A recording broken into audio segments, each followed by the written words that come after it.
Hey guys, how you doing? So today we're going to do a little watering video because I got a lot of questions asking me how I water teas, and it's really no uh, trouble on how to water them, and a lot of people think it's really complicated when it's really not.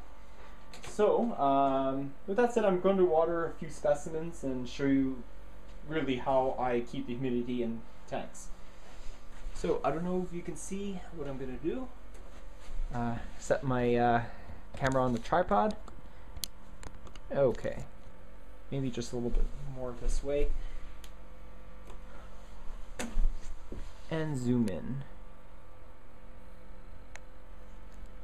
There we go. Okay, so hope you can see me. Hello. Okay, so the first tea I'm going to water is g.rosea. A lot of people have this type of tarantula. This species requires 75% humidity. So basically what you have to do, get the tank open. A lot of g.roseas don't like wet substrate, so take, I would say, cold tap water, just overflow the water dish. Nurse your humidity. And if you really want, you take a little spritzer. This one I got from my floral shop.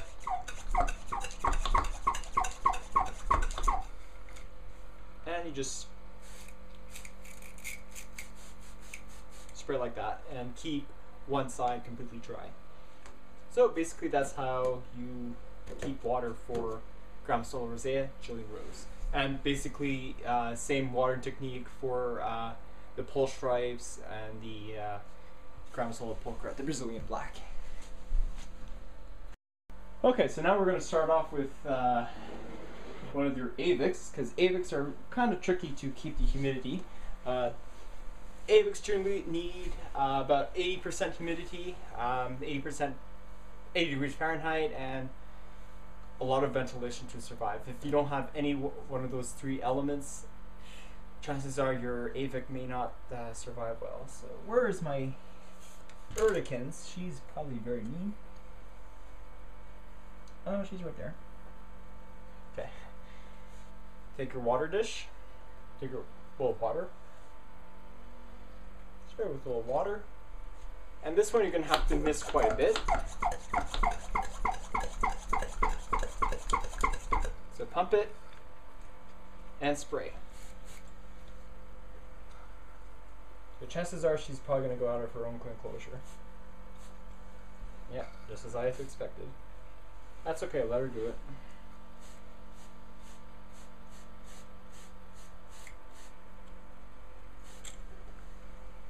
Oh, no. Uh-oh. Yeah, that's cool. I could watch her.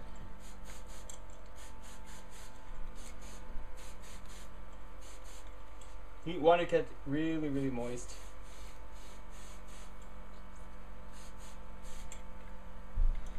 Yeah, okay. Show you how I got my 8 urticans out.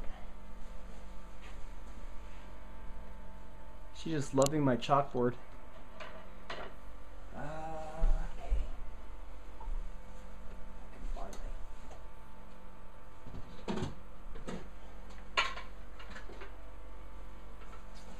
Okay, my urticans is actually a little bit too mean to be handled, so I'm not going to handle her. She bites. And she's pretty cool too.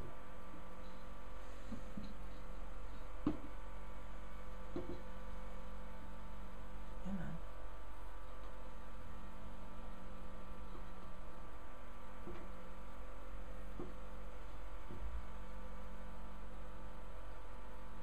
Come on, cat. Back in your enclosure. Oh, you're pulling a fast one on me, eh? Look at that avic. That's a nice one. But too mean for you. See, even the most giant avics can show no mercy. Here, go back. Yeah, it's actually... Whoop. Yeah, she's starting to flare her fangs.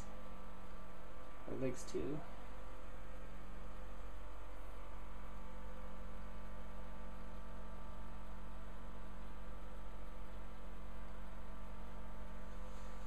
Yeah, and oh no, that was pretty interesting. Okay, this one here is a h.lividum cobalt blue.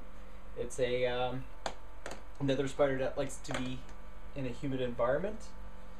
People will ask me how its cage setup is. This is how it is.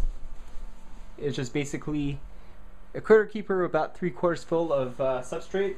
I recommend potting soil mixed with vermiculite.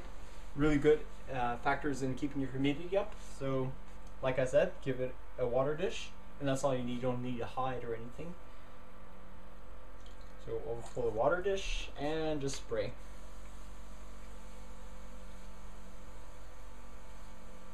Sometimes with species like h.lividum, your T. blondie, you may want to do this maybe once or twice a week.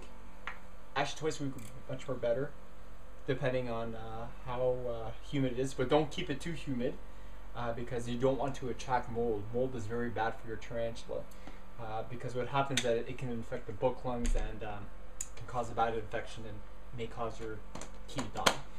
So that's basically how you water h.lividum. So now we'll take one of the Lasiodora species and show you how we can take care of those.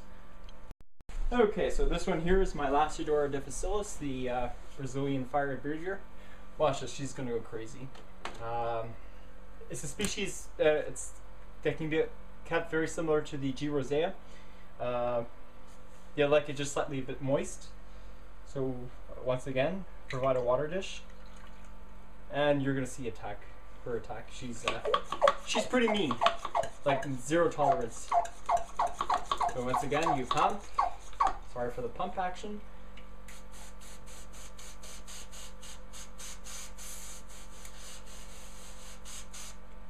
Oh, and then she's trying to come up. So if that happens, that's why I have a critter keeper. Just open the door, little trap.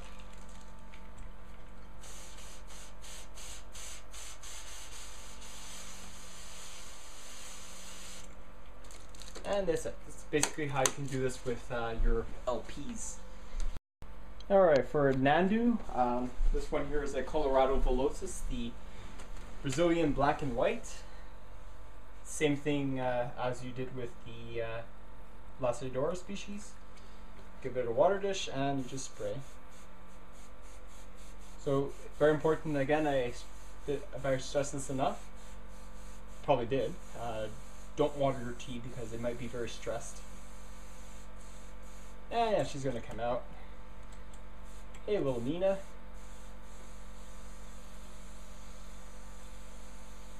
There we go.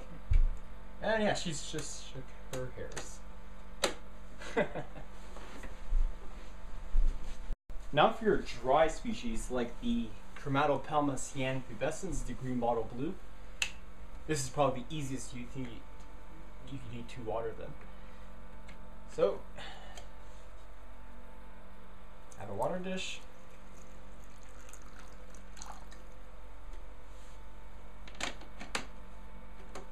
That's it. You don't need to water the substrate because green bottle blues really despise wet substrate. Okay, this is for a pokey. This one here is my P. metallica, Goody Sapphire Ornamental. Make sure she's in a good place. Yeah, she's behind her log. Water dish. And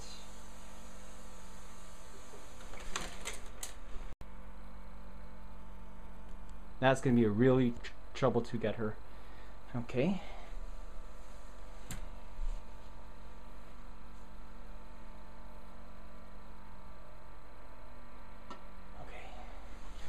And I'll just get her out and that'll be fine.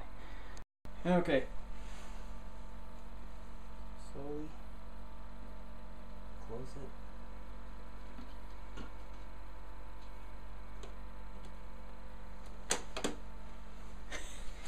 That wasn't supposed to happen, but if there's one thing you didn't learn from me and from Rob C, as to not mess with pokies. Okay, this one here is a baboon. This one here is Chirillochilus moranus, the OBT. Haven't seen mine since the September transfer video, but I'm assuming she's alive and well. She's probably in her coconut cave. So like I said, these like fairly dry substrate, so I'm just going to give it just a little moisture. Give it a water dish and just a little moisture wouldn't help, wouldn't hurt.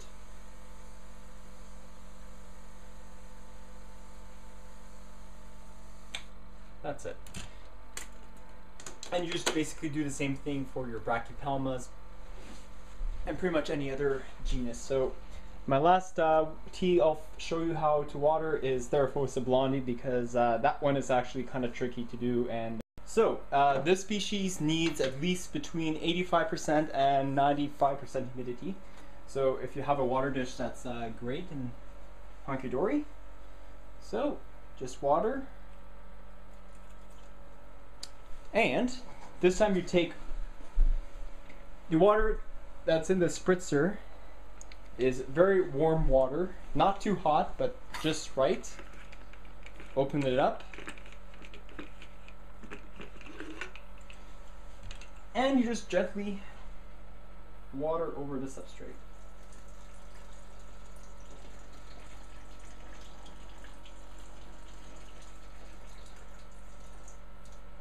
Now, in order to maintain your 85% humidity, don't know if you can see the camera.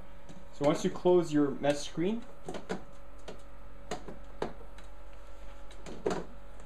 just take a little towel, like here,